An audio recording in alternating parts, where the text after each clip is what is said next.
bersyukur kepada Allah Subhanahu wa taala dapat melaksanakan salat subuh berjamaah di masjid ini. Dan alhamdulillah kita juga berterima kasih kepada pengurus masjid yang memberikan kesempatan kepada kita untuk menambah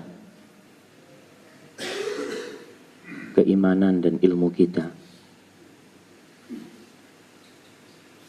Rasul sallallahu alaihi wasallam, beliau tidak pernah diperintahkan oleh Allah untuk meminta tambahan kecuali dalam satu hal. Kalau kita minta tambahan rezeki, mungkin sudah punya rumah, minta tambahan rumah, sudah punya satu toko, doanya kepingin tokonya tambah. Rasul sallallahu alaihi wasallam diperintahkan untuk minta satu tambahan. Dan satu tambahan itu adalah al-ilmu, adalah ilmu. Allah mengatakan waqul rabbi zidni ilman. Katakan Muhammad, wahai Rabbku, tambahkan kepada aku ilmu. Karena memang dengan ilmu kita tahu mana yang hak dan mana yang batil. Dengan ilmu kita dapat membedakan antara racun dan madu. Dengan ilmu kita dapat membedakan mana amalan yang pahalanya 10 dan mana yang pahalanya 100. Dan Nabi kita sallallahu alaihi wasallam, setiap pagi beliau berdoa. Habis subuh ya, beliau memohon kepada Allah Subhanahu wa taala, Allahumma inni as'aluka ilman nafi'an wa rizqan tayyiban wa amalan mutaqabbala. Subhanallah. Coba kita perhatikan doa yang dipanjatkan oleh Nabi kita sallallahu alaihi wasallam. Yang pertama beliau minta adalah ilman nafi'an, ilmu yang bermanfaat. Bukan sembarang ilmu. Karena banyak orang berilmu tapi ilmunya ma yanfa', enggak ada faedahnya. Ada orang tambah ilmu tambah jauh dari Allah Subhanahu wa taala. Ada orang banyak ilmunya, banyak buku yang dibaca, tapi ternyata tidak ada pengaruh pada diri dan keluarganya. Maka yang Rasul minta adalah ilman nafi'an. Setelah dapat ilmu, apa yang diminta Rasul SAW? Wa rizqan tayyiban. Karena kita hidup di dunia, kita tidak hidup di akhirat. Yang namanya hidup itu butuh kos, butuh biaya. Ya kita butuh makan buat kita. Kita butuh makan buat keluarga kita. Rasul pun butuh itu. Maka Rasul minta kepada Allah Subhanahu wa taala setelah memohon ilmu yang dapat membimbingnya kepada jalan yang hak. Rasul meminta rizqan, tapi tidak sembarang rizki. Orang banyak dapat rizki, duitnya numpuk. Rasul tidak minta itu. Rasul minta thayyiban, yang thayyib, yang halal, yang baik. Dan itu yang seharusnya kita pinta. Kita harus sering-sering mempelajari bagaimana Nabi berdoa. Saya ingat pernah dapat teman, dia dikasih tahu sebuah amalan. Kata dia, amalan ini mujarab. Kenapa kata dia? Dia katakan, kalau saya baca doa ini, banyak rezeki saya, kata dia. Tapi masalahnya satu, cepat habis rezekinya. Waduh. Coba saya mau tahu amalan itu. Akhirnya dia mengatakan doanya itu, katanya Allahumma inni as'aluka rizqan wasi'an kathiran min ghairi ta'abin wala nasab, kata dia. Ya Allah, aku memohon kepadamu rizki yang banyak, yang luas, yang gak perlu capek, gak perlu lelah. Subhanallah. Tapi sayangnya itu dapat habis. Kenapa? Karena dia lupa minta thayyib tadi. Yang thayyib itu berkah. Sedikit mungkin kita dapat. Tapi karena baik, karena halal, cukup buat keluarga kita. Maka kita kalau memohon, ingat, kita lihat gimana Rasulullah SAW mohon. Thayyiban yang Rasul minta. Bukan hanya sekedar rezeki. Dan yang ketiga, subhanallah, sudah dapat ilmu, dapat rezeki, apa yang harus diminta? Rasul memohon kepada Allah, wa amalan mutaqabbala. Dan ini amal yang diterima. Amal yang diterima adalah buah dari ilmu kita. Orang yang dapat ilmu tapi nggak diamalkan, nggak ada faedahnya buat dia. Dan kita juga meminta pertolongan kepada Allah dalam doa ini supaya kita dibantu bisa beramal. Kita dengar ustadz ceramah, baca buku, dapat ilmu. Kadangkala berat untuk mengamalkan. Ya Allah, gimana ngamalkannya?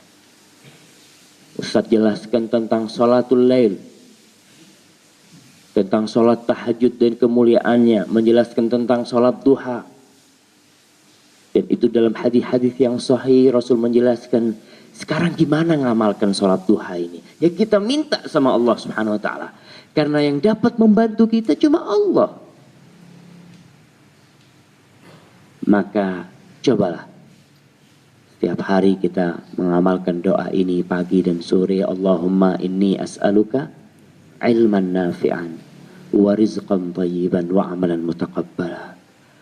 Ada satu ilmu yang akan kita pelajari hari ini tentang sebuah surat yang paling agung, yang paling mulia yang berada di dalam Al-Quranul Karim. Al-Quranul Karim terdiri dari berapa surat? Bapak-bapak, biar tidak ngantuk, berapa? 114 surat. Yang paling mulia di antara 114 surat ini adalah suratul Fatihah. Surat Al-Fatihah. Dia yang disebut Al-Kafiyah, dia yang disebut yang mencukupi. Orang sholat, Allahu Akbar, dia baca Al-Baqarah sampai An-Nas, terus ruku, sah sholatnya. Bayangkan yang dibaca itu 113 surat. Baca Alif Lam Mim sampai sebelum subuh dia baca Qul a'udzu birabbin nas, malikin nas, ilahin nas, min syarril waswasil khannas, alladzi yuwaswisu fi sudurin nas minal jinnati wan nas. Sah enggak salatnya? Baca 113 surat jemaah. Kenapa? Karena ini satu surat yang disebut Al-Kafiyah, yang disebut mencukupi. Itu enggak dibaca. La sholata liman lam yaqra bi Fatihatil Kitab. Enggak sah salatnya orang yang enggak baca Al-Fatihah. Ada apa dengan surat Al-Fatihah ini? Al-Fatihah juga disebut Asy-Syafiyah, yang dapat menyembuhkan. Bagaimana kisah Abdullah bin Mas'ud, dia meruqyah.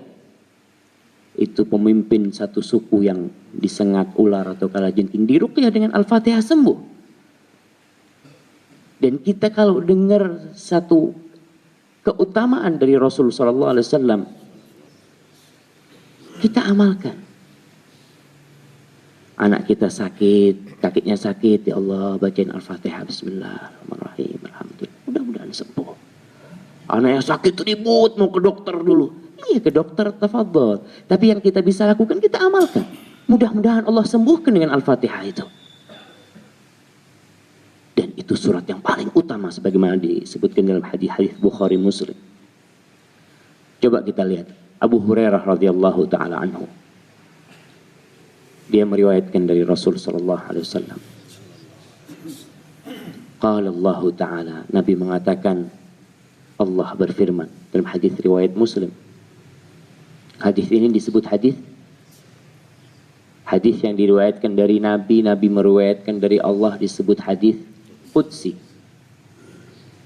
Qala Allah Ta'ala, Allah berfirman, kata Rasul, qasamtu salata baini wa bainal abdi aw baina abdi nisfain. Kata Allah, aku bagi salat ini antara aku dan hambaku dua bagian. Yang maksudnya salat ini adalah surat Al-Fatihah itu. Fa idza qala 'abdi alhamdulillahi rabbil alamin. Apabila hambaku mengatakan alhamdulillahi rabbil alamin, maka Allah berkata, hamidani 'abdi.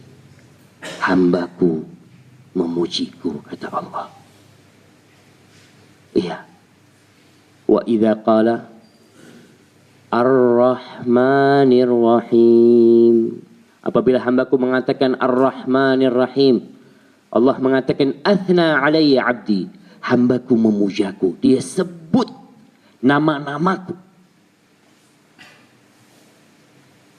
Wa idza qala iya apa? Iyyaka na'budu Maliki yaumiddin. Ya, biar ngantuk lah. Ini ngantuk semuanya ini. Wa idza qala maliki yaumiddin, apabila hambaku mengatakan maliki yaumiddin, pemiliknya hari pembalasan, rajanya hari pembalasan, Allah mengatakan majjadani abdi, hambaku mengagungkanku. Dia memuji, memuja dan mengagungkanku. Wa idza qala iyyaka na'budu wa iyyaka nasta'in, hadza baini wa baina 'abdi wa li 'abdi ma sa'al. Ini antara aku dengan hambaku. Di sini bagiannya. 3 ayat pertama itu adalah untuk Allah Subhanahu wa taala, yang isinya pujian, pujaan dan pengagungan Allah Subhanahu wa taala. Dan setelah itu permohonan hamba. Hamba mengatakan iyyaka na'bud wa iyyaka nasta'in. Hadza baini wa baina 'abdi. Ini separuhnya punya hambaku, separuhnya punya aku. Kepadamu kita beribadah. Ingat, setiap sholat kita itu berdialog dengan Allah. Kita mengatakan iyyaka na'bud ya Allah. Kepadamu ya Allah. Bukan kepada yang lainnya kami beribadah. Wa iyyaka nasta'in, dan separuhnya iyyaka nasta'in, kami mohon ampunan hanya kepadamu. Kepadamu kami hanya memohon pertolongan dan bantuan. Kemudian ihdinas siratal mustaqim. Ini yang milik kita. Ya Allah, tunjukkan kepada kami jalan yang lurus. Ya, jalan yang lurus ini salah satunya dengan belajar. Dengan kita mengetahui, apalagi sekarang di Indonesia munculnya aliran-aliran yang gak benar-benar. Ada di Jakarta yang ngaku Nabi. Siapa namanya? Ahmad Musaddiq. Ada Lia Eden. Ada banyak sekali. Kita memohon kepada Allah, ihdinas siratal mustaqim, supaya kita tetap berada di atas hidayah Allah, di atas agama Allah ini sampai kita mati. Karena kita nggak tahu bagaimana tatkala malakul maut, tatkala malaikat pencabut nyawa itu datang mencabut nyawa kita, apakah tatkala itu kita masih dapat mengatakan la ilaha illallah? Nggak tahu kita. Maka seorang mukmin tetap dalam doanya dia memohon kepada Allah Subhanahu wa taala. Ihdinas siratal mustaqim, siratal ladzina an'amta alaihim. Ya, jalan yang lurus. Jalannya siapa? Jalannya orang-orang yang kau beri nikmat Allah. Ghairil maghdubi alaihim waladhdallin. Bukan jalannya orang-orang yang dimurkai Allah. Siapa orang yang dimurkai Allah? Yang dimurkai Allah adalah Orang yang mengetahui kebenaran, kemudian dia tidak mengamalkannya. Dan dalam ayat ini para ulama sebagian menafsirkan adalah orang-orang Yahudi. Orang-orang Yahudi tahu dengan kebenaran. Dia tahu dengan akan keluarnya seorang nabi dari kota Mekah dan tempat hijrahnya kota Madinah. Mereka tahu. Tapi mereka tidak beriman. Waladhdallin. Dan kita juga memohon kepada Allah ditunjukin jalan yang lurus, bukan jalannya orang yang dimurkai dan bukan jalannya orang-orang yang tersesat. Orang tersesat itu yang nggak tahu, nggak punya ilmu, ya dia pikirnya benar, ya dia jalan terus. Maka ingat, usahakan kita dari surat Al-Fatihah ini, kita menghayatinya tatkala kita sholat. Tatkala kita mengatakan, iyyaka na'bud. Ternyata kita bisa langsung minta sama Allah. Siapapun orangnya, apapun kedudukannya, bagaimana pangkatnya. Kalau dia mau ada perlu sama Allah, dia bisa mengatakan, ya Allah. Dia bisa ambil wudu, dia bisa menghadap ke kiblat, mengatakan, iyyaka na'bud wa iyyaka nasta'in. Kepadamu kami beribadah ya Allah, dan hanya kepadamu kami meminta pertolongan, tak kepada siapa-siapa. Dan insya Allah segala problematika yang kita hadapi akan selesai. Rasul kalau ada masalah kemana? Kemana Rasul SAW? Aisyah menyatakan, idza hazabahu amrun laji'a ila shalah. Enggak lari ke rumah temannya, enggak lari ke rumah, ya mungkin orang-orang yang berpangkat, dia laji'a ila shalah.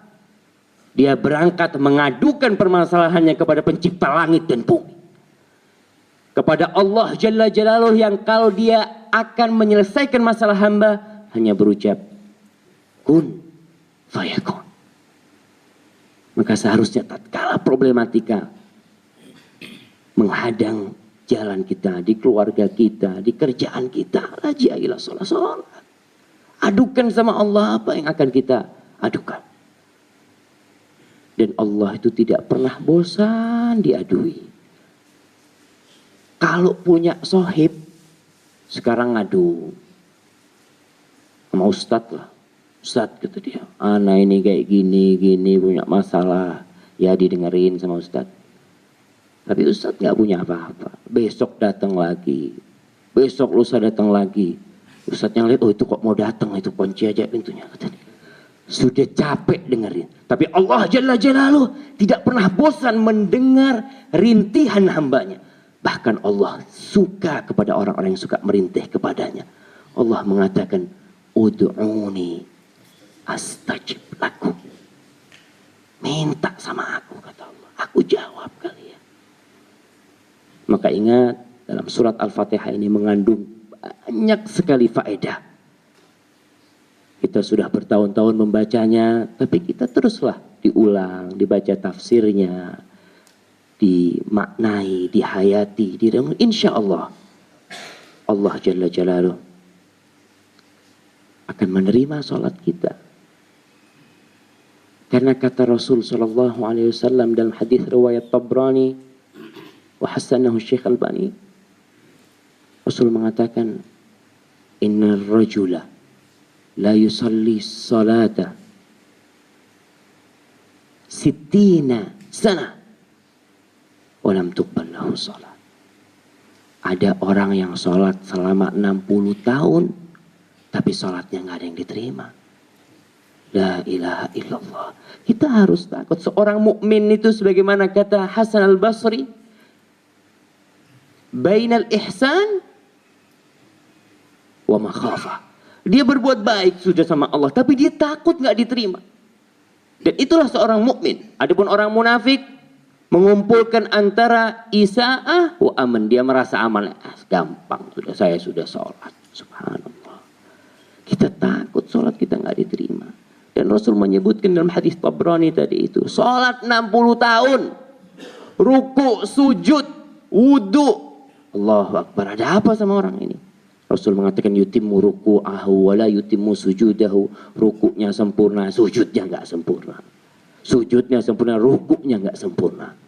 Jadi sholatnya belum benar. Maka mudah-mudahan kita dikasih ilmu yang bermanfaat pada pagi hari ini. Keluar dari sini mudah-mudahan kita bisa mengamalkan, dan pulang sampai rumah mudah-mudahan dapat rezeki yang thayyib. Subhanakallahumma bihamdik asyhadu an la ilaha illa anta astaghfiruka wa atubu ilaik. Wassalamualaikum warahmatullahi wabarakatuh.